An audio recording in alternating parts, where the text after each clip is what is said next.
ஆண்களுக்கு இணையா பெண்கள் வெளியே வரணும், இன்னும் அதிகமா வரணும். புதுசா வளர்ந்து வரக்கூடிய துறைகள்ல பெண்கள் இடம்பெறணும். உயர் பொறுப்புகள்ல ஆண்களுக்கு சரிசமமா பெண்கள் இருக்கணும். பெண்களின் முன்னேற்றம் ஒரு பக்கம்னா, பெண்களுடைய உடல் நலனுக்காக நிறைய திட்டங்களை செஞ்சுக்கிட்டு இருக்கிறோம்.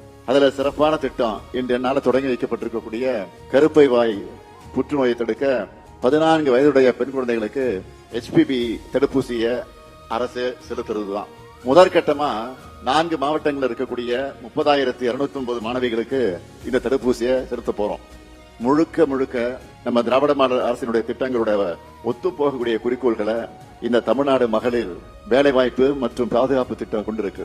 அதனாலதான் இந்த உச்சி மாநாட்டுக்கு அழைப்பாளராக இல்லாம உங்கள ஒருத்தனா, இன்னும் சொன்னா ஒரு பார்ட்னரா நான் வந்திருக்கிறேன். இந்த உலக மகளிர் உச்சி மாநாட்டுல தமிழ்நாட்டு பெண்களுக்கு நான் தரக்கூடிய பிராமிஸ் என்னன்னா, கல்வி கற்கக்கூடிய ஒவ்வொரு பெண்ணும் சுதந்திரமாக வாழ, பெண்கள் மரியாதையான ஊதியத்தை பெற்றிட, பெண்கள் தொழில் முனைவர்களாக மாற, பெண்கள் எந்தவித அச்சம் இல்லாமல் வாழ எனது தலைமையிலான உங்க திராவிட மாடல் அரசானது உரிய கட்டமைப்பை உருவாக்கும்.